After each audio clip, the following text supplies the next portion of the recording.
अस्सलाम वालेकुम स्टूडेंट्स, कैसे हैं आप सब। उम्मीद है कि बिल्कुल ठीक ठाक होंगे, खैरियत से होंगे, फिट होंगे, बेहतरीन होंगे। This is Mohammad Faisal, your physics teacher, and you are welcome to fast institute degree YouTube channel. बेटा आज मैं आपके लिए लाया हूँ 9th ग्रेड की फिजिक्स का फिजिकल क्वांटिटीज एंड मेजरमेंट का लेक्चर नंबर 2। प्रीवियस क्लास के अंदर प्रीवियस लेक्चर में हमने इंट्रोडक्शन टू फिजिक्स को कंप्लीट किया था, कवर किया था। आज हम फिजिकल क्वांटिटीज एंड मेजरमेंट के चैप्टर का लेक्चर नंबर 2 लेकर आपकी खिदमत में हाजिर हैं। और हमारा लेक्चर आज का जो लेक्चर है, लेक्चर नंबर 2, वो होने वाला है ब्रांचेस ऑफ फिजिक्स पर। बेटा आप जानते होंगे अच्छी तरह से कि साइंस की हर मेजर ब्रांच को मजीद फर्दर जो है वो बहुत सारी ब्रांचेस के अंदर डिस्ट्रीब्यूट किया गया है, डिवाइड किया गया है। ग्रुप्स हैं सारे के सारे कंप्लीटेड, कहीं पर 9, कहीं पर 13, कहीं पर 15, कहीं पर 20। मतलब हम तादाद पर नहीं जा रहे, लेकिन हम इस क्लास के अंदर, इस लेक्चर के अंदर ब्रांचेस ऑफ फिजिक्स को इंशाल्लाह कवर करने वाले हैं। एटलीस्ट आप 9th ग्रेड के होते हुए इतना जान लेंगे ब्रांच का, हर ब्रांच के बारे में इतना जान लेंगे कि कोई अगर आपसे पूछे तो आप उसको बता सकेंगे भाई फलां ब्रांच जो है इसके अंदर हम फलां फलां चीज के बारे में पढ़ते हैं, ये इस चीज का मुताला करती है। और अगर आपको डिफाइन करना पड़े इन टर्म्स ऑफ एग्जामिनेशंस वगैरह के अंदर, एग्जाम्स वगैरह के अंदर आपके क्वेश्चन आ जाता है ब्रांचेस को डिफाइन करने का, मोस्टली आता रहता है, एक ऑर्डिनरी क्वेश्चन है ये, हर बार तकरीबन आ जाता है। तो आपको अगर कोई ब्रांच है उसको डिफाइन करना है तो उसका मेथड भी आपको बता दिया जाएगा। कोई लंबी चौड़ी डेफिनेशंस नहीं होंगी, हम फटाफट इंशाल्लाह इसको स्टार्ट करके कवर करने की कोशिश करते हैं। तो आइए मेरा साथ दीजिए, अगेन अपनी नोटबुक ओपन कर लें और बाकायदा जो पॉइंट्स में यहाँ पर नोट आउट करवाऊं आपने वो लाजमी अपने पास नोट डाउन कर लेने हैं। चलें शाबाश, गुड हो गया।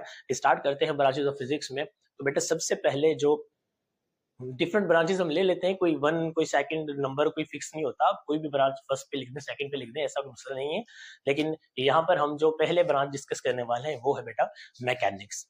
ठीक है, कुछ इस तरह से करके इसको ना गेटअप बनाते हैं ब्रांचेस का कि ज्यादा मटेरियल भी ना हो और आपको थोड़ा जो है ना वो रिलैक्स फील हो देख करके, यार ये इतने से में बस ब्रांच हो रही है सारी की सारी। ठीक है, तो चलिए मेरे साथ रहिएगा। फर्स्ट ब्रांच हम लेते हैं मैकेनिक्स।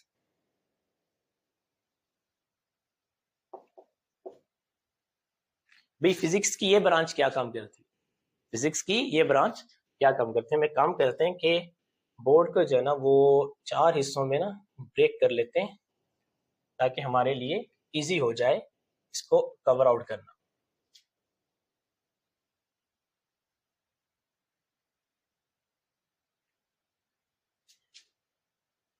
तो मैकेनिक्स क्या है बेटा, मैकेनिक्स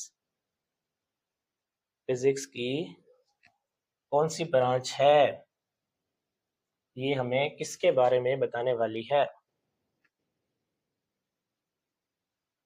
आई थिंक इस तरह से ना एक छोटा सा गेटअप सा बन जाएगा। हम नॉर्मली एक एक ब्रांच को यहाँ पर कवर आउट करने की कोशिश करेंगे। अच्छा ठीक है, मैकेनिक्स आ गई। मैकेनिक्स किसके बारे में बात करती है भाई, जहन में रख लें, मैकेनिक्स चलती फिरती हुई बॉडीज, यानी कि वो बॉडीज जो मोशन में है ना, ये उनकी स्टडी करती है।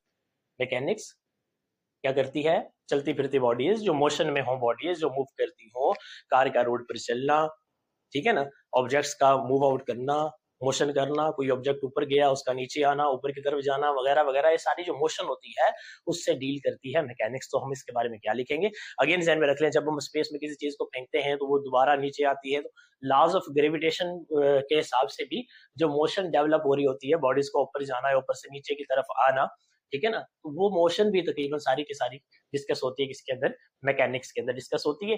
तो हम इसको कवर करने की कोशिश करते हैं, देखने इसके अंदर क्या है। मेरे ख्याल से बेटा हम मैकेनिक्स में लिख लेंगे it deals with the study of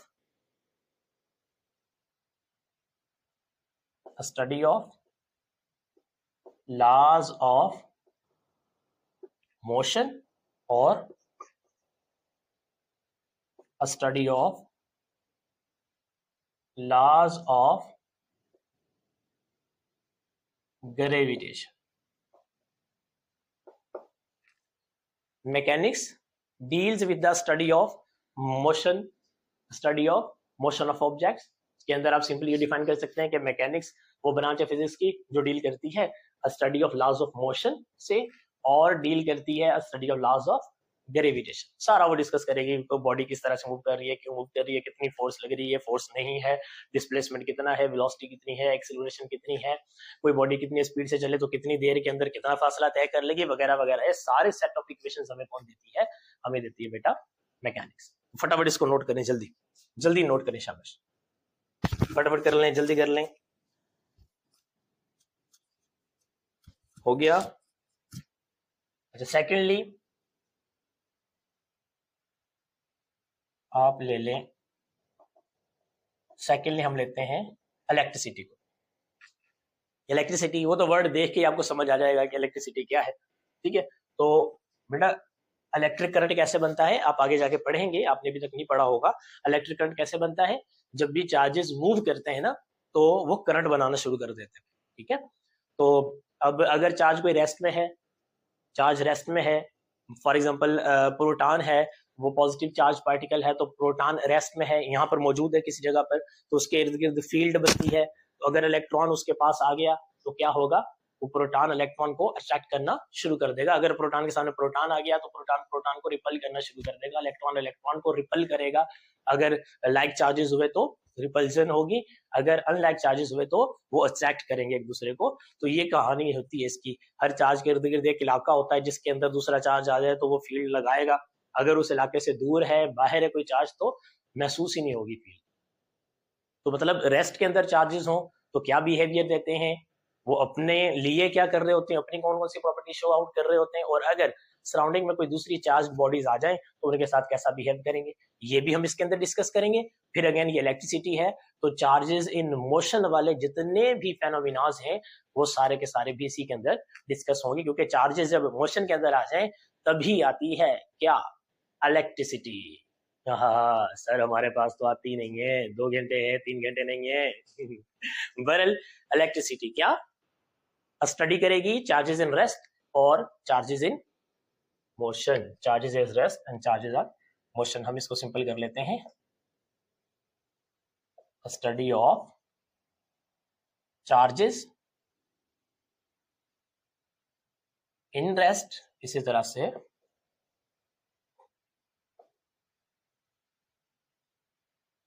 study of charges in motion. बात खत्म। अरे वाह वाह, 2 ब्रांचेस हो गई। जी हाँ बिल्कुल, ऐसे फटाफट होने वाली हैं। कोई लंबी चौड़ी डेफिनेशंस आपको याद नहीं करनी पड़ेगी, रटनी नहीं पड़ेगी, कोई ज्यादा दबा दबा के ये फेंक फेंक के बुक पे सर नहीं मारना पड़ेगा आपको। सादा सा आसान सा। मैकेनिक्स क्या? लॉज ऑफ मोशन की डिस्कशन करती है, लॉज ऑफ ग्रेविटेशन की बात करती है। इलेक्ट्रिसिटी क्या? चार्जेस इन रेस्ट उनकी बात करती है, और ये प्रॉपर्टीज डिस्कस करती है when the charge are in motion. जब भी चार्जेस मोशन में हो तो उनकी प्रॉपर्टीज को डिस्कस करती है, रेस्ट में हो तो भी उनके बारे में बताती है। ये है क्या? इलेक्ट्रिसिटी। थर्ड ब्रांच की तरफ आते हैं, इसको भी नोट करें, नोट करें, नोट करें, नोट करें, नोट करें, शाबाश शाबाश शाबाश। अच्छा, थर्ड ब्रांच हम ले लेते हैं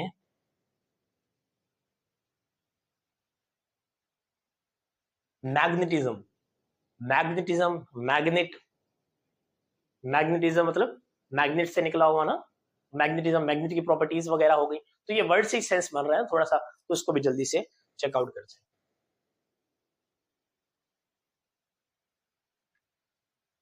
ये क्या करती है?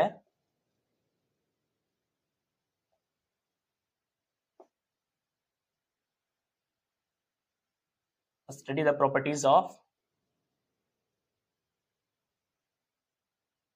Magnetic materials. मैग्नेटिज्म क्या करती है? स्टडी करती है प्रॉपर्टीज ऑफ मैग्नेटिक मटेरियल्स की, ठीक है। और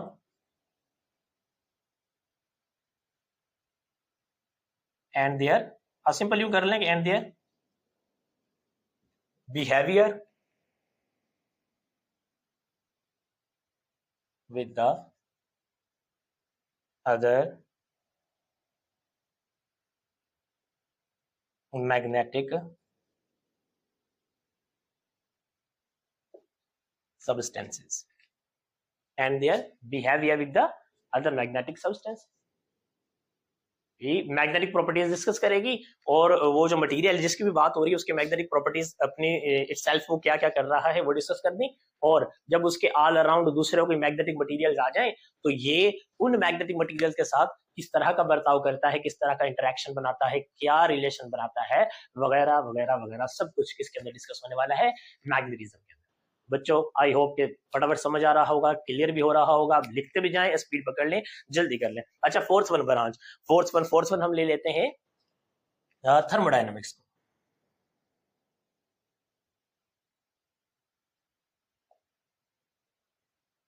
अगेन नाम से समझने की कोशिश करें बेटा, थर्म वर्ड का मतलब बेसिकली हीट होता है। थर्म वर्ड का मतलब हीट, गरमाइश, तपश वगैरह, गरमाइश, इसको थर्म बोलते हैं ना। तो थर्मोडायनामिक्स मतलब इसमें कुछ हीट वगैरह से रिलेटेड होने वाला है, तो इसको भी चेकआउट करते हैं। हम कहेंगे कि ये क्या करती है,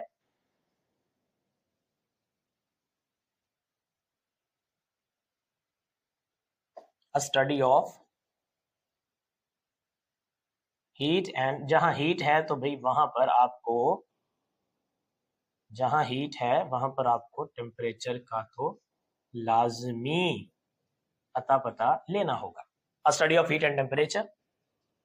मेन और एक और काम इसका जो बहुत इंपॉर्टेंट काम है जिस पर पूरी थर्मोडायनामिक्स खड़ी है वो क्या है,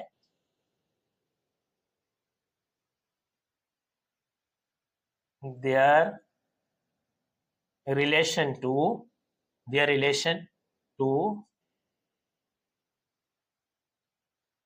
work and energy. Their relation to work and energy. Thermodynamics is that branch of physics which deals with the study of heat and temperature and discuss about the relation of heat and energy. इसके साथ the relation of heat and energy with the work and energy. जो thermodynamics है heat temperature की बात करती है और इन दोनों का रिलेशन एनर्जी और वर्क के एस्पेक्ट में चेकआउट करती है। देखें हीट जो होती है ना बेटा वो मैकेनिकल वर्क भी करवाती है। आपने देखा होगा अगर हम किसी बर्तन को ना बर्तन में सपोज कर लें कोई चीज रख के पानी वगैरह रखने चले, अपने से एग्जांपल, सिंपल से एग्जांपल से आपको थोड़ा समझाने की कोशिश करता हूँ कि हीट जो होती है, हीट एनर्जी है, basically heat is a form of energy. हम क्यों बोलते हैं heat is a form of energy?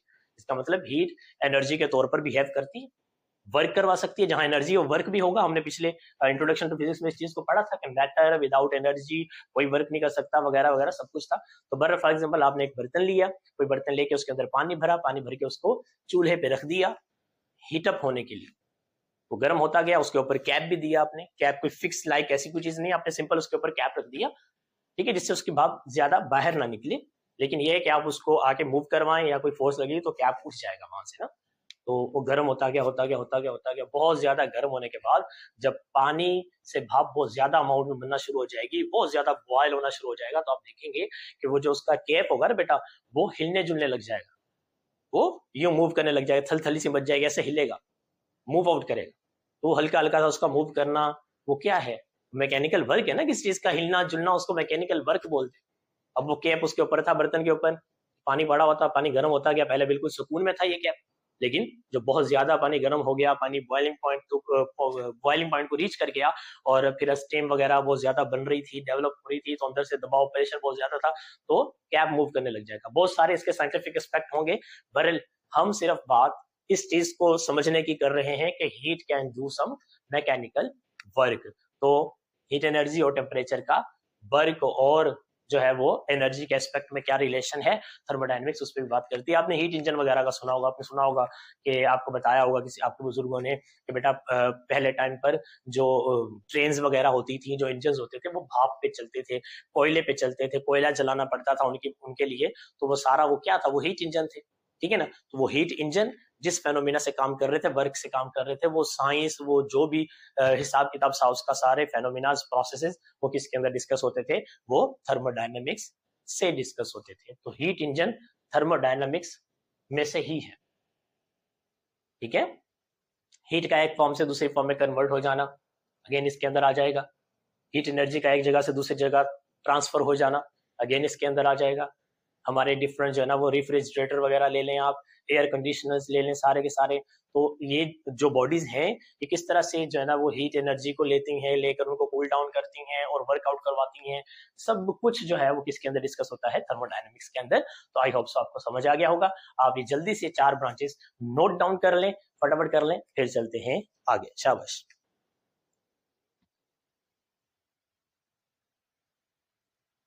बेटा हो गया?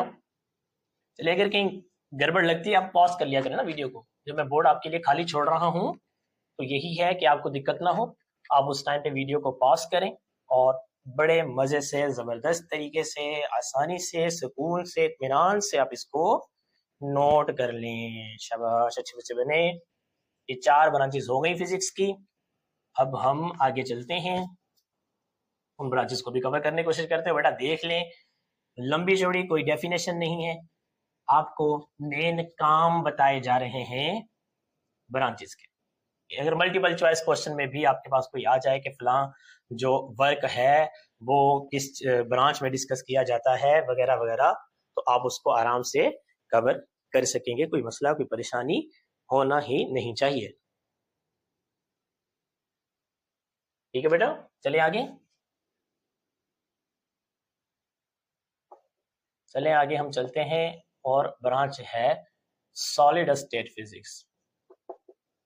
सॉलिड स्टेट फिजिक्स आपको नाम से देख के अगेन पता चल गया होगा इसमें क्या होने वाला है।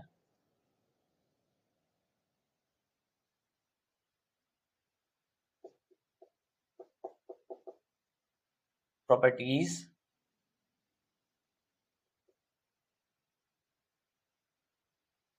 इकट्ठा करके लिख देता हूं मैं एक में। Structure,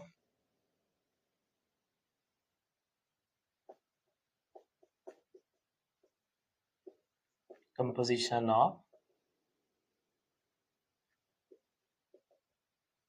solid material. तो सॉलिड स्टेट फिजिक्स के अंदर टोटली हम सॉलिड्स की स्टडी करते हैं, सॉलिड की स्टडी करते हैं। वो सॉलिड मटेरियल किस तरह क्या उनके स्ट्रक्चर है, उनकी क्या प्रॉपर्टीज हैं, दिखने वो प्रॉपर्टीज कैसे क्या है, मतलब मेल्टिंग पॉइंट, बॉइलिंग पॉइंट वगैरह वगैरह वगैरह सारा कुछ क्या है, वो हार्ड सॉलिड्स हैं या वो जो है वो सॉफ्ट कैटेगरी के अंदर जाते हैं, वो हार्डनेस है तो कितनी है, और अगर सॉफ्टनेस है तो कितनी है। और फिर दूसरा ये कि आप उसकी स्ट्रक्चर पे बात करके कंपोजिशन पे बात करते हैं कि भाई ये उसमें सारी प्रॉपर्टीज आ जाती हैं डिफरेंट डिफरेंट, कि जो स्ट्रक्चर कंपोजिशन वगैरह है सारी सॉलिड की। सपोज कर लें कि मैं उसमें से, चले एक एग्जांपल दे दूं आपको प्रॉपर्टीज में से, इलेक्ट्रिकल नेचर को आप देख लें खाली। सॉलिड स्टेट फिजिक्स बताती है हमें कि कौन सा मटेरियल जो है वो कंडक्ट करने की प्रॉपर्टीज रखता है, करंट को कंडक्ट करने की प्रॉपर्टीज रखता है, और कौन सा मटेरियल कंडक्ट करने की प्रॉपर्टीज ना होने के बराबर रखता है, यानी नहीं रखता। तो कौन सा मटेरियल जो है वो इंसुलेटर कैटेगरी में जाएगा, कौन सा मटेरियल कंडक्टर में जाएगा, कौन सेमीकंडक्टर बनेगा। सेमीकंडक्टर है तो भाई क्या क्या प्रॉपर्टीज है इसके अंदर जो इसको सेमीकंडक्टर बना रही है, समझ रहे हैं ना बात। कुछ तो खास, कुछ तो डिफरेंस होगा ना, जो ये कंडक्टर की कैटेगरी में नहीं जा रहा, ये इंसुलेटर कैटेगरी में नहीं जा रहा, ये इन बिटवीन आ रहा है, ये सेमीकंडक्टर, ये सेमीकंडक्टर है, और ये कंडक्टर है, ये इंसुलेटर है। तो भाई इसकी क्या प्रॉपर्टीज, इसकी क्या प्रॉपर्टीज, इसकी क्या प्रॉपर्टीज, ये सारी चीजों को एम्पावर कौन करवाती है, बैलेंस बैंड, कंडक्शन बैंड वगैरह का कॉन्सेप्ट सारे का सारा, ये चीजें कौन बताती है हमें, सॉलिड स्टेट फिजिक्स बताता है।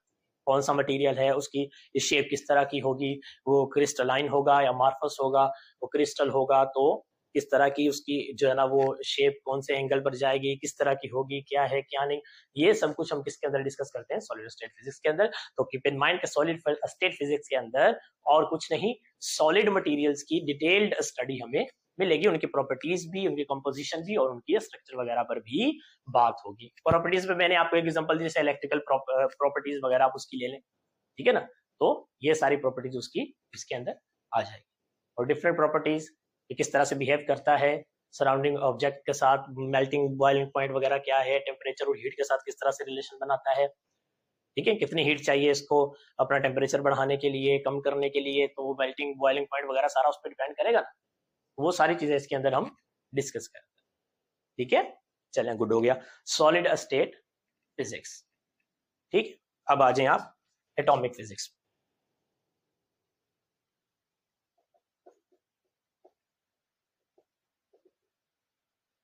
है atomic physics.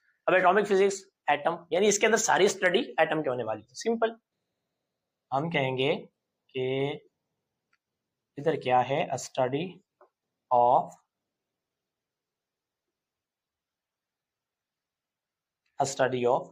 properties, study of properties, a structure and composition of atom. Simple कर लें इसको, ये भी एटम के बारे में डिटेल में बात करेगी, तो उसकी स्ट्रक्चर को डिस्कस करेगी, एटम के स्ट्रक्चर किस तरह की है और एटम की प्रॉपर्टीज क्या क्या है, एटम किन किन चीजों से मिलकर बना हुआ है, उसकी कंपोजिशन वगैरह क्या है, ये एटॉमिक फिजिक्स के अंदर आ गया। ठीक है, सॉलिड स्टेट फिजिक्स के अंदर सॉलिड मटेरियल की प्योर स्टडी है, एटॉमिक फिजिक्स के अंदर एटम के बारे में पढ़ेंगे, एटम के बारे में जानेंगे, डिटेल स्टडी होगी सारी की सारी इसकी। बेटा डिफाइन करना हो तो बहुत कुछ है ब्रांच के अंदर, बहुत कुछ के अंदर ब्रांच के अंदर, लेकिन हमने इतना इतना मटेरियल लेना है, बस just point to be noted वाला काम कर लेना है, खास खास पॉइंट जो हम नोट करें और बड़े हमारे काम के हों, वो एक दो पॉइंट्स आपने ले लेने, ताकि आप डिफाइन कर सकें। थ्योरेटिकली एग्जाम्स में आने वाला क्वेश्चन के ब्रांचेस ऑफ फिजिक्स को डिफाइन करें, वो हम जहन में रख लें, उसको कवर करने की कोशिश करें, इतना सा हमारा टास्क है। ठीक है, आप जहन में रखना, इतना मटेरियल हो जाए हमारे पास कि आप रिटर्न में 1-1.5 लाइन की 2 लाइन की डेफिनेशन लिख सकें। तो जल्दी से करें इसको, solid state physics atomic physics से जल्दी से, शाबाश।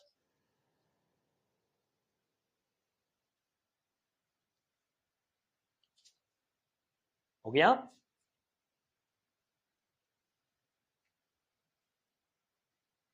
चलिए नेक्स्ट पे आ जाते हैं।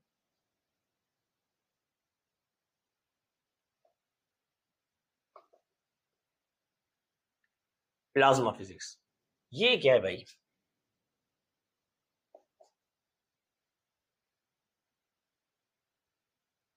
Study the properties of fourth state of matter, fourth state of matter, इसको क्या बोलते हैं हम? प्लाज्मा कहते हैं। आपने बेटा आज तक सुना होगा कि मैटर की 3 स्टेट्स। अब आगे जब आप जाएंगे हायर स्टडी की तरफ जाएंगे तो आपको एक और स्टेट जो है उसके बारे में पढ़ना पड़ेगा, जो आज की लाइफ के अंदर बहुत ज्यादा इंपॉर्टेंस की हमें बहुत ज्यादा इंपॉर्टेंस रखती है, and that state of matter is, this is called fourth state of matter, namely plasma. 3 states तो हो गई ना, there are 3 states of matter पढ़ते रहे, सॉलिड, लिक्विड, गैस, तो फोर्थ वन स्टेट कौन सी है? प्लाज्मा। ठीक है, प्लाज्मा। सारी की सारी ये फोर्थ स्टेट जो मैटर की प्लाज्मा है उसकी क्या प्रॉपर्टीज होती हैं, क्या भी हम पढ़ते हैं ना, सॉलिड की क्या प्रॉपर्टीज है, लिक्विड की, गैस की, तो प्लाज्मा की क्या प्रॉपर्टीज हैं, ये क्या बिहेवियर रखती है, इसके अंदर एटम किस शक्ल और सूरत के अंदर होता है, वगैरह वगैरह वगैरह, सारा कुछ हमने किसके अंदर डिस्कस करना है? हमने प्लाज्मा फिजिक्स के अंदर डिस्कस करना है। ठीक है, और ये डील करती है किसके साथ?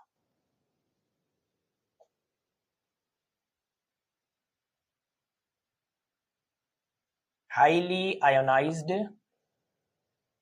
एटम्स, और ये स्टडी करती हाईली आयोनाइज्ड एटम्स। सॉलिड के अंदर पार्टिकल्स के अंदर एनर्जी कम होती है, जब थोड़ी सी एनर्जी बढ़ती है एटम्स के अंदर तो उसकी शेप किस में चली जाती है? लिक्विड में चली जाती है। और फिर जब और एनर्जी बढ़ती है मैटर के पार्टिकल्स के अंदर, एनर्जी बढ़ती है, इंक्रीज होती है, तो वो गैसेस में आ जाती है। बेटा जब बहुत ज्यादा एनर्जी डेवलप हो जाए पार्टिकल्स में, तो फिर वो जो क्या बोलते हैं अपना स्टेट जो है वो किस तरफ चली जाती है?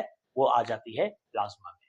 तो मैटर एटम जो है वो बहुत ज्यादा आयोनाइजेशन पावर में आ जाता है, आयोनाइजेशन उसकी बहुत हाई पीक पे चली जाती है, उस टाइम पर वो जो स्टेट है वो प्लाज्मा की कैटेगरी के अंदर चली जाती है मैटर की, और उसी को हम प्लाज्मा के अंदर डिस्कस करते हैं। ठीक है, कुछ चीजें ऐसी हैं, कुछ बातें ऐसी हैं जो आपने फर्स्ट टाइम सुनी है।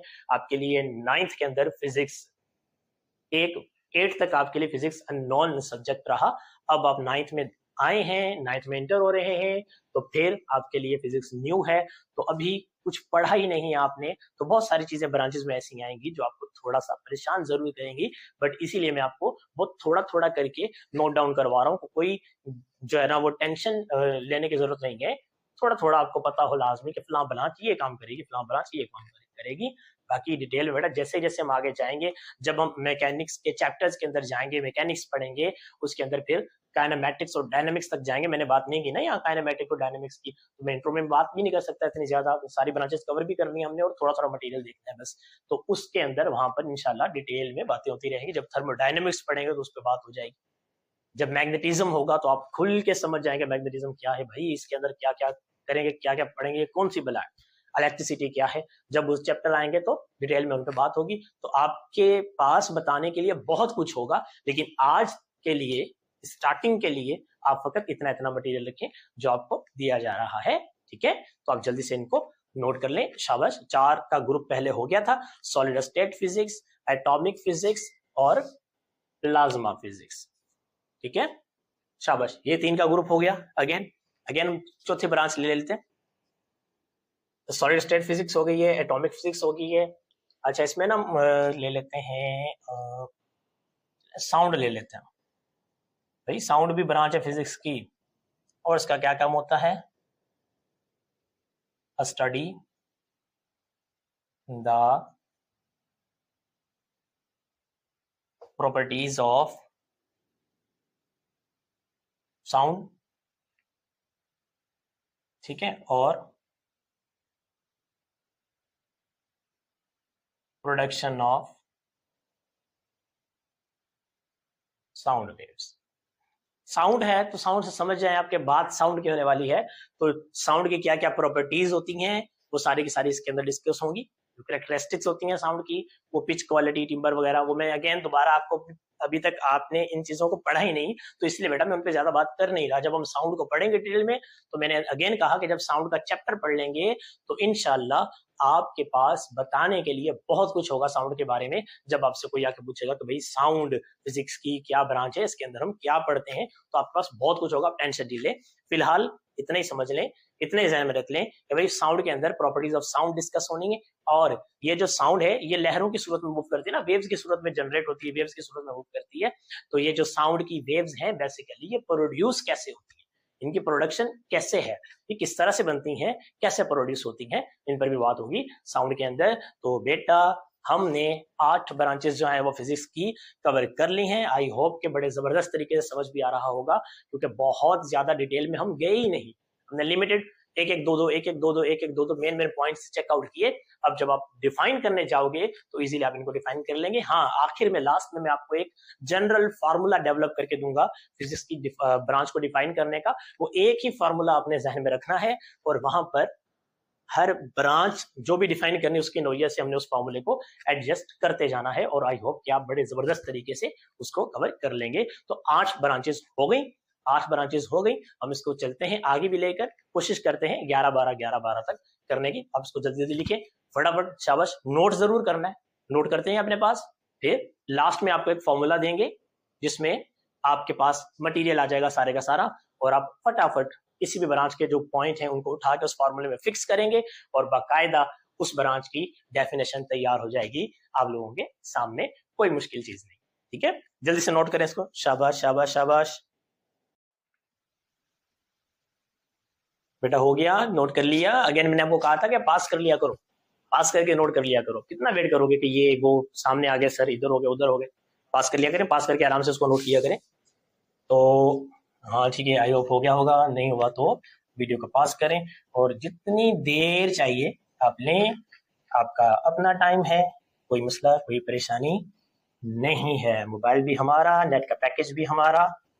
तो सर आपको क्या मसला हो रहा है? नहीं भाई नहीं है, कोई मसला नहीं है, में कोई प्रॉब्लम नहीं है। 8 ब्रांचेस फिजिक्स की कवर होने के बाद हम बड़े खुश हैं कि इतनी सी देर में हमने 8 ब्रांचेस कवर कर ली।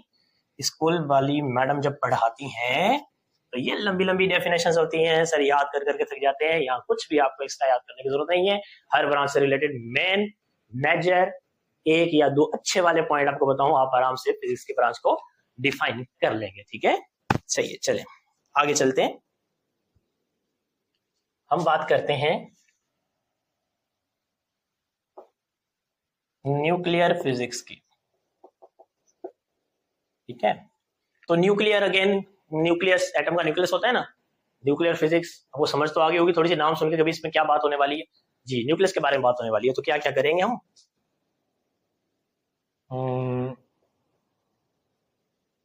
Study of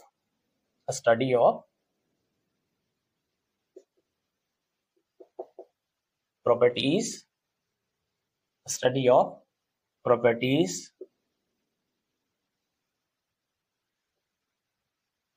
behavior of nucleus, atom का ही न्यूक्लियस होता है, एटॉमिक न्यूक्लियस। और किस चीज को डिस्कस करने वाले हम यहाँ पे, interaction between atomic nuclei, interaction of atomic nuclei, interaction between atomic nuclei. तो ये मतलब मेन दो चीजें होंगी भाई इसके अंदर। न्यूक्लियर फिजिक्स के अंदर आप न्यूक्लियस की स्टडी करेंगे, न्यूक्लियस की प्रॉपर्टीज क्या है, न्यूक्लियस की स्ट्रक्चर क्या है, न्यूक्लियस का बिहेवियर क्या है, ठीक है। Study of properties behaviour of nucleus, nucleus दिखने में किस तरह का है, क्या स्ट्रक्चर है उसकी, क्या प्रॉपर्टीज है, क्या बिहेवियर है, वगैरह वगैरह वगैरह, जो कुछ भी न्यूक्लियस के बारे में होगा सारा कुछ न्यूक्लियर फिजिक्स के अंदर डिस्कस होने वाला है। और दूसरी चीज कि एटम के जो न्यूक्लियस होते हैं वो एक दूसरे के साथ क्या इंटरेक्शन बनाते हैं, किस तरह का बिहेव करते हैं, किस तरह का रिलेशन होता है उनका एक दूसरे के साथ, ठीक है। वो चीज भी सारी हम इसके अंदर डिस्कस करने वाले हैं। अगेन मैंने बेटा आपको कहा, मैं बार बार दोबारा रिपीट कर रहा हूं कि टेंशन नहीं लें कि पता नहीं क्या है क्या नहीं, जस्ट जितना बताया जा रहा है उतना ध्यान में रखें, आपके लिए मोस्ट इंपॉर्टेंट इतना ही है। आप इसको लेकर आराम से फिजिक्स की ब्रांच के बारे में थोड़ा बहुत बता सकते हैं, बात कर सकते हैं कि भाई फलां चीज इसके अंदर डिस्कस होनी है, फलां चीज इसके अंदर डिस्कस होनी है। अब न्यूक्लियर फिजिक्स के अंदर मैं आपको डिटेल में अगर बात करूं तो अगेन वो सारी चीजें जो आपने अभी तक पढ़ी नहीं, इसके अंदर फिजन रिएक्शंस होते हैं, इसके अंदर फ्यूजन रिएक्शन होते हैं, वो न्यूक्लियस की जो है ना वो क्या बोलते हैं अपना डिसइंटीग्रेशन वगैरह होती है, अल्फा बीटा गामा पार्टिकल्स का इमिशन होना वो किस तरह से होता है, वो भी सारी की सारी बात इसी के अंदर होती है। वो न्यूक्लियर रिएक्टर्स किस तरह से काम करते हैं, किस तरह से न्यूक्लियर रिएक्शंस वगैरह होते हैं, उनको कैसे कंट्रोल किया जाता है, वो भी सारी की सारी बात इसी के अंदर होती है। एटम का जो हिस्सा है जिसको हम न्यूक्लियस बोलते हैं, ये किस तरह से डिसइंटीग्रेट होता है, तो इसकी लाइफ क्या है डिसइंटीग्रेशन की, हाफ लाइफ जिसको बोलते हैं, वो भी सारी की सारी बात इसके अंदर होती है बेटा। सारे रेडियोएक्टिव रेडिएशंस की प्रॉपर्टीज वगैरह वो भी मोस्टली हम डिस्कस कर जाते हैं यहाँ पर जब डिसइंटीग्रेशन की बात हो रही होती है। कहने का मतलब ये है कि बहुत कुछ है। अगेन जब आप इन चैप्टर्स को जाके पढ़ेंगे तो हम इंशाल्लाह इस जबरदस्त तरीके से उसको क्लियर आउट करने की कोशिश करेंगे। तो जब चैप्टर्स पढ़ लिया उसके बाद आप इन ब्रांचेस को बड़े बेहतरीन तरीके से बात कर सकेंगे। इन पर आप 25-25, 30-30 मिनट, 45-45 मिनट तक भी इजीली जो है वो प्रेजेंटेशन तक दे सकेंगे। आप आराम से इतना मवाद आपके पास हो जाएगा। अभी फिलहाल आप इतना ही ध्यान में रखें, न्यूक्लियर फिजिक्स क्या काम करती है, नोट हो गया, ठीक है, समझ गए। चलिए ठीक है, अब चलते हैं आगे। हम न्यूक्लियर फिजिक्स आपने लिख लिया होगा, लिख लिया है, जल्दी कर लें, हो गया। चलिए ठीक है, आगे चलते हैं। एस्ट्रोफिजिक्स, देखना कोई ब्रांच डबल नहीं हो जाए। नहीं सर, हम डबल हो गई तो कैसे बताएंगे, हाँ ये भी बात है। चले कोई ना, डबल हो जाएगी तो खैर है, 2 बार पढ़ेंगे, सही। आप ख्याल कीजिएगा, उसको 2 बार निकल लेना। 11-12 ब्रांचेस को कवर करने की कोशिश करते हैं, है जगह है तो हम कोशिश करते हैं कि 12 तक चले जाए। एस्ट्रोफिजिक्स, एस्ट्रोफिजिक्स के अंदर क्या होगा बेटा, यार कभी वर्ड सुना होगा ना, एस्ट्रोनॉमी, एस्ट्रोनॉमी, एस्ट्रोनॉमिकल, वर्ड सुना होगा।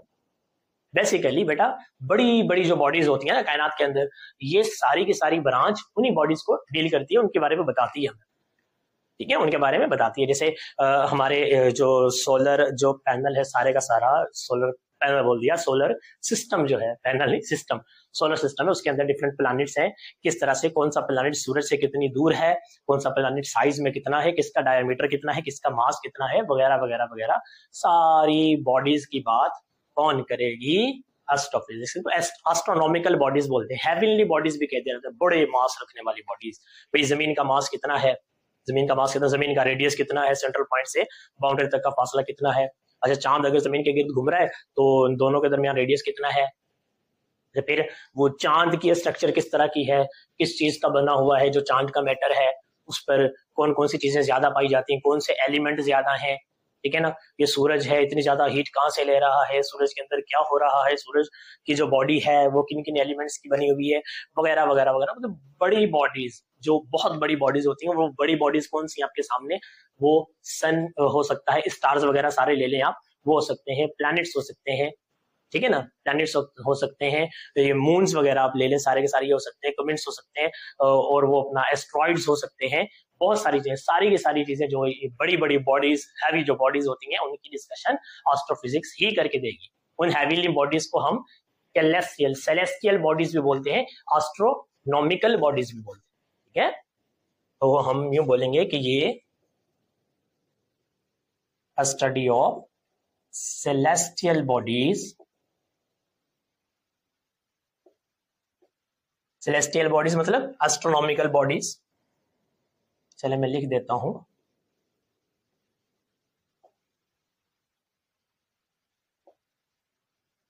एस्ट्रोनॉमिकल बॉडीज वगैरह। और आप इसमें लिख लें कि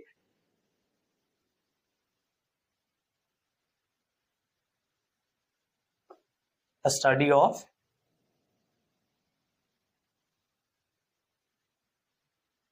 वर्किंग ऑफ टेलीस्कोप ईटीसी। मतलब वो सारी की सारी जो हमारे पास डिवाइसेस हैं जिनके जरिए हम ये काम करते हैं कि जमीन पे खड़े खड़े हम चांद के सरफेस को जूम आउट करके चेकआउट कर रहे हैं, देख रहे हैं, या जमीन पे खड़े हम किसी और स्टार को देखने की कोशिश कर रहे हैं, साइज बड़ा करके जूम करके हमें चेकआउट किया जा रहा है, तो वो काम किससे करते हैं, वो टेलीस्कोप वगैरह से करते हैं। तो टेलीस्कोप डिफरेंट जो है ना, वो हमारे पास टाइप्स की आती हैं, कुछ जो बहुत बेसिक होती हैं जिनकी जूम पावर बहुत ज्यादा नहीं होती, कुछ बहुत ज्यादा हाई फाई होती हैं जिनकी जूम पावर बहुत ज्यादा होती है, ठीक है। तो कहने का मतलब ये कि इस तरह की सारी डिवाइसेस जो हमें इस काम को करने में, कौन सा काम करने को, एस्ट्रोनॉमिकल बॉडीज के स्टडी करने में हेल्प दे रही हैं, उनकी सारी के स्ट्रक्चर भी, उनके वर्किंग वगैरह भी, वो भी सारी हम इसी ब्रांच के अंदर डिस्कस कर रहे होते हैं, और इसी ब्रांच के अंदर उनके प्रॉपर्टीज डिस्कस कर रहे होते हैं, उनके वर्किंग को देख रहे होते हैं, और दूसरा बेटा हम हेवनली बॉडीज की बात कर रहे होते हैं, ठीक है। तो आप इतना सा मेंशन करके एस्ट्रोफिजिक्स को आराम से डिफाइन कर सकते हैं, ठीक है। वैसे टेक्निकली जो टेलीस्कोप वगैरह की वर्किंग है उसके अंदर लेंसेज वगैरह इस्तेमाल होते हैं, वो सारी चीजें आ जाती हैं तकरीबन ऑप्टिक्स के अंदर। ऑप्टिक्स वाली ब्रांच है फिजिक्स की, हम उसको भी डिस्कस करते हैं, मेरे ख्याल से हुई नहीं है, वो सारी आ जाती है किसके अंदर, ऑप्टिक्स के अंदर। बट वो जो वर्क करके हमें रिजल्ट दे रही होती है ना टेलीस्कोप, वो सारा रिजल्ट, वो एम्पावर हमें करवाता है, जो चीजें हमें देता है वगैरह वगैरह with the help of telescope, बेटा वो सारी की सारी स्टडी एस्ट्रोनॉमी के अंदर, एस्ट्रोफिजिक्स के अंदर आती है। मैं इसीलिए इसको इसके साथ इसका पार्ट बना रहा हूं। बाकी कोई आपको कहे कि भाई टेलीस्कोप तो उसके अंदर तो लेंसेज होते हैं तो वो ऑप्टिक्स पे आते हैं, बिल्कुल वो ठीक है, बिल्कुल इसके साथ कोई बहस नहीं है। बाकायदा लेंसेज वगैरह की जो स्टडी है वो सारी की सारी ऑप्टिक्स में ही होती है, ठीक है। बट ये है कि भाई एस्ट्रोफिजिक्स अधूरी है अगर हमारे पास एक जबरदस्त किस्म की टेलीस्कोप ना हो। अगर हमें अच्छा सा जबरदस्त किस्म का टेलीस्कोप ना हो तो हमारी एस्ट्रोफिजिक्स अधूरी है, ठीक है। समझ गए बात को, इसीलिए हम इसके साथ इसको अटैच करते हैं, ठीक है। अब एस्ट्रोफिजिक्स को डिफाइन करना भी आपके लिए मुश्किल नहीं होगा, इजी हो गया। एस्ट्रो मतलब सिंपल एस्ट्रोनॉमिकल बॉडीज में से निकला है, बड़े बड़े ऑब्जेक्ट्स, हेवनली मासेस वाले ऑब्जेक्ट्स। एस्ट्रोफिजिक्स भी हो गई, जल्दी कर लें। फिर ऑप्टिक्स,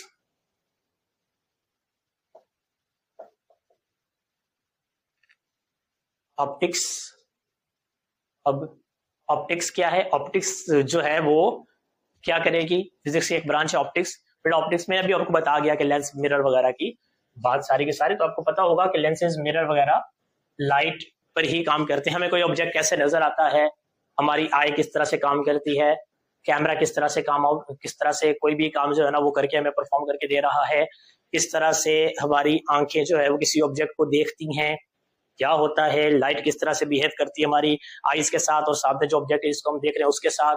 तो ये सारी प्रॉपर्टीज हम इसके अंदर डिस्कस करेंगे। सिंपली हम इस तरह से डिफाइन करते हैं, हम कहते हैं कि ऑप्टिक्स जो है उसके अंदर स्टडी होने वाली है, स्टडी होने वाली किसकी, study of properties of light with the help of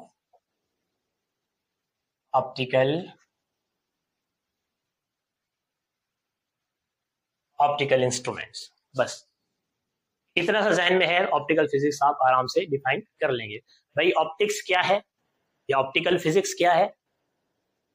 light की प्रॉपर्टीज को डिस्कस करेंगे, लाइट की प्रॉपर्टीज को डिस्कस करते हैं। मैंने अभी आपको कहा कि एस्ट्रोफिजिक्स में भी हम इन ऑब्जेक्ट्स को, इन डिवाइसेस को वैल्यू देंगे, तभी जाकर हम एस्ट्रोफिजिक्स को डिस्कस कर पाएंगे।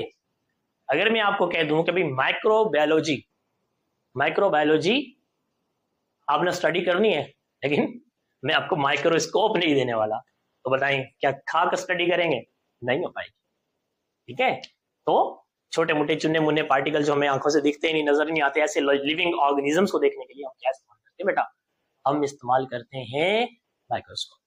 हालांकि उसके अंदर भी तो लेंसेज होते हैं, फिर कह सके कि भाई नहीं ये तो इसका नहीं, इसमें तो लेंसेज हैं या ऑप्टिक्स वगैरह है, तो ठीक है, वो अपने हद तक बात ठीक कर रहा है, लेकिन हम उसे इसीलिए इस ग्रुप के अंदर रख रहे हैं कि भाई इसके बगैर ये काम करके जो रिजल्ट देगी, वो रिजल्ट हमें इस डिवाइस के बगैर लेना हमारे लिए मुमकिन नहीं है।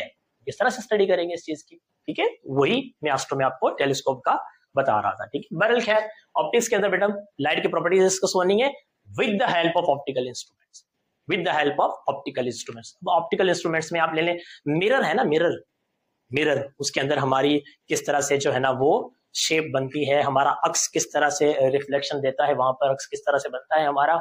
अगेन लेंसेज किस तरह से काम करते हैं, लेंस होते हैं ना डिफरेंट, तो लेंसेज किस तरह से काम करते हैं सारे, तो ये लेंसेज और मिरर्स ये क्या हो गए, ये ऑप्टिकल इंस्ट्रूमेंट है। तो भाई इनकी हेल्प लेकर हम लाइट के डिफरेंट एस्पेक्ट्स, डिफरेंट प्रॉपर्टीज को डिस्कस करेंगे और समझेंगे। तो वो सारी की सारी चीज बेटा किसके अंदर आने वाली है?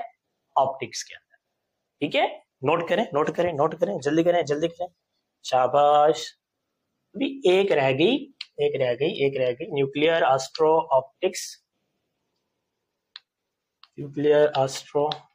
ऑप्टिक्स हो गई। ठीक है, इलेक्ट्रिसिटी हो गई थी, मैग्नेटिज्म हो गई थी, सॉलिड स्टेट हो गई, सॉलिड स्टेट भी हो गई शायद। ठीक है, सही है। हाँ आई थिंक पार्टिकल फिजिक्स रह गई। ठीक है, पार्टिकल फिजिक्स रह गई, पार्टिकल फिजिक्स। अच्छा नोट करते जाए जल्दी बेटा, वैसे है नहीं इतना कुछ नोट करने को, जस्ट पॉइंट्स हैं एक एक दो। अच्छा, और इसमें पार्टिकल फिजिक्स के अंदर क्या डिस्कस करने वाले हैं? पार्टिकल फिजिक्स बहुत सी आसान सी होने वाली है। A study of elementary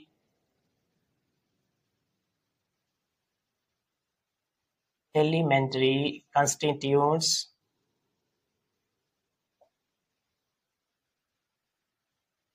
of matter and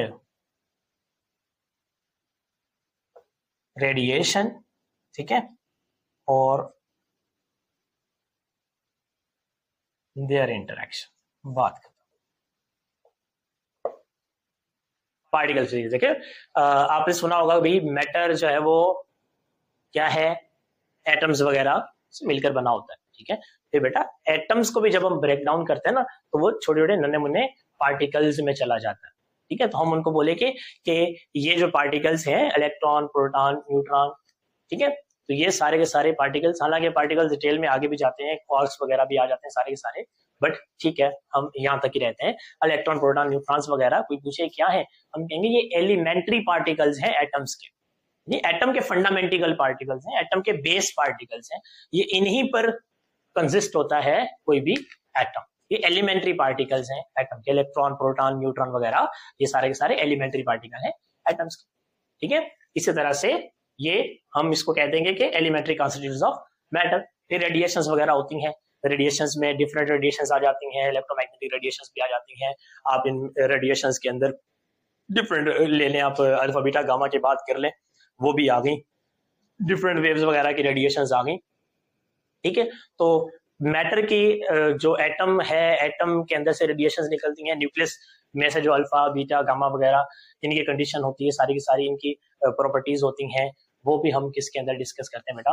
वो भी हम डिस्कस करते हैं पार्टिकल फिजिक्स के अंदर। डिफरेंट किस्म के जो रेडिएशंस है, डिफरेंट किस्म के जो रेडिएशंस होते हैं, वही माइक्रो रेडिएशंस हैं, रेडियो वेव्स हैं, ठीक है ना, माइक्रो वेव्स हैं, रेडियो वेव्स आ गई, उसके बाद इंफ्रारेड, फार इंफ्रारेड, ये सारे के सारे जितने भी रेडिएशंस वगैरह होते हैं इनकी बात भी हम यहीं पर कर रहे होते हैं। तो आपके जहन में होना चाहिए कि पार्टिकल फिजिक्स के अंदर बात होगी मैटर और रेडिएशंस के एलिमेंट्री कॉन्स्टिट्यूट्स और इन कॉन्स्टिट्यूट्स का आपस में रिलेशन क्या है, मैटर के कॉन्स्टिट्यूट्स का एलिमेंट्री कॉन्स्टिट्यूट्स ऑफ रेडिएशंस, उनके साथ क्या म्यूचुअल इंटरेक्शन है, क्या रिलेशन है, इसको हम पार्टिकल फिजिक्स के अंदर डिस्कस करेंगे। आई होप के बड़े जबरदस्त तरीके से क्लियर हुआ होगा। तो हमने टोटल 12 ब्रांचेस कवर कर ली हैं। अब आपने क्या करना है, जब आपके पास एग्जाम में ये क्वेश्चन आए तो आपने कम से कम 9-10 तो जाना है। 12 लिख दें जबरदस्त है, ठीक है, 11 लिख दें ओके, 10 लिख दें ओके, 9 लिख दें ओके, लेकिन बहुत ज्यादा शॉर्ट आउट नहीं करना आपने इसको। तो 12 की प्रैक्टिस आपके पास होनी चाहिए और बहुत छोटे छोटे करके हमने इसको चेकआउट किया है, कोई ज्यादा डिटेल नहीं है इसकी। जल्दी से कर लें इसको, फिर हम रेस करके हम एक बेहतर सा सादा सा एक फॉर्मूला बनाते हैं ब्रांच को डिफाइन करने का। तो एक ही फॉर्मूले के अंदर सारी ब्रांचेस को हम जबरदस्त तरीके से डिफाइन करने वाले हैं, बहुत ही आसान होने वाला है। जल्दी कर ले, शाबाश, हरिया पॉज कर लिया करें, जब मैं बोर्ड से साइड पे होता हूँ पॉज कर लिया करें और इजीली नोट डाउन कर लिया करें। तो भाई अब हम जा रहे हैं कि हमने फिजिक्स की ब्रांचेस को डिफाइन किस तरह से करना है। हमने पढ़ तो लिया कि कौन सी ब्रांच में क्या क्या बात होने वाली है, लेकिन अब आगे डिफाइन किस तरह से करेंगे हम इसको। उसके लिए आपको एक जनरल सा फॉर्मूला दिया जाएगा। बेटा आपको मैं एक फॉर्मूला बता रहा हूं, आप उसके हिसाब से इसको क्लियर कीजिएगा, ठीक है। एक ही फॉर्मूला देखें, जो आप ब्रांच डिफाइन करने जा रहे हैं सबसे पहले आपको पता है उसकी हेडिंग है। ये सर हेडिंग का किसको नहीं पता, पहले बिलो वाला मार्कर पी से, फिर एच में रेड वाला मार्कर, फिर पिंक आ जाएगा, फिर ऑरेंज आ जाएगा, फिर फलां, फिर ढिमकान।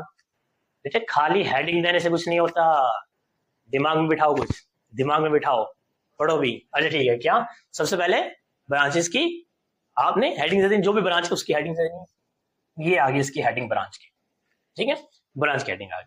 सपोज करें यहाँ बात आ गई साउंड की, ऑप्टिक्स की, ठीक है, ऑप्टिक्स की बात आ गई, साउंड की बात आ गई, एस्ट्रोफिजिक्स आ गया, न्यूक्लियर फिजिक्स आ गया, मैकेनिक्स आ गई, ठीक है।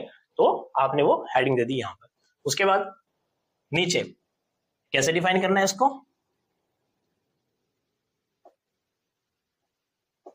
It is the branch of physics which deals with the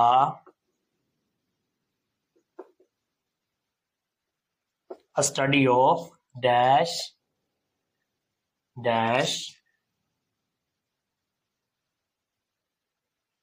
and dash। बात खत्म। कोई भी ब्रांच डिफाइन करनी है आपने इसी गेटअप में डिफाइन करनी है, बस कोई एक्स्ट्रा वगैरह वगैरह वगैरह वगैरह याद करने की जरूरत नहीं है, कुछ भी याद नहीं करना, गेटअप समझ लें। जो भी ब्रांच आपने डिफाइन करनी है इसमें हेडिंग दी उसकी देकर, it is the branch of, ये कॉमन लाइंस रहेंगी, it is the branch of physics which deals with the study of.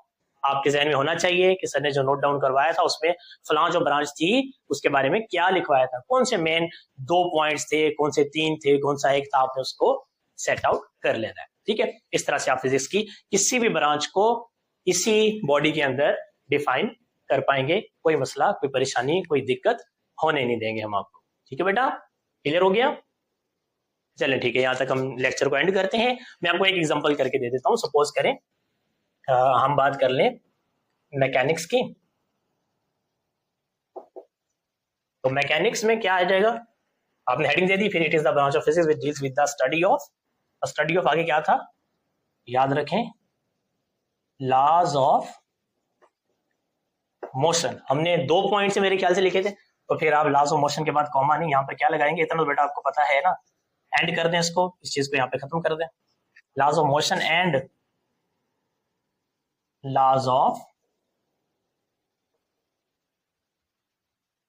Gravitation, यहां बात खत्म कर दें। चले, अगर आपके पास एक पॉइंट ही है, लंबी लाइन है, तो आप एक तक ही खत्म करें। स्टडी ऑफ यहां पे कंप्लीट कर दें सारे का सारा, जैसे पार्टिकल फिजिक्स में था ना, स्टडी ऑफ इधर आ गया क्या, elementary constituents of matter and radiation and their mutual interaction and their interaction. बात खत्म कर रहे हैं वहां। ठीक है, 2 पॉइंट्स हैं तो आप एंड लगा के जाएंगे। अगर आपके पास 3 है तो फर्स्ट के बाद कॉमा फिर सेकंड, तो इतना तो आप खैर ग्रामरिकली मुझसे ज्यादा ही जानते होंगे आप। बहरहाल ठीक है बेटा, ब्रांचेस ऑफ फिजिक्स में हमने इन सारी ब्रांचेस को क्लियर किया, हमने समझने की कोशिश की कौन सी ब्रांच क्या काम करती है। आई होप कि बड़ा मजा आया होगा। बहुत जबरदस्त तरीके से हमने इस लेक्चर में ब्रांचेस ऑफ फिजिक्स को कवर किया है। इंशाल्लाह आपकी खिदमत बहुत जल्द दोबारा हाजिर होंगे फिजिकल क्वांटिटीज एंड मेजरमेंट का लेक्चर नंबर लेकर, कौन सा 3 वाला, जिसके हम अंदर फिजिकल क्वांटिटीज को मजीद डिस्कस करेंगे, उन क्वांटिटीज के बारे में पढ़ेंगे। तब तक के लिए अपना ख्याल रखिएगा, दुआओं में बहुत सारा याद रखिएगा, और याद रखें अगर करना है अपने स्टडी को आप लोगों ने सुपर फास्ट, तो फिर क्या करना है, हम सब ने जुड़ जाना है फास्ट इंस्टीट्यूट डिग्री के साथ। अल्लाह हाफिज।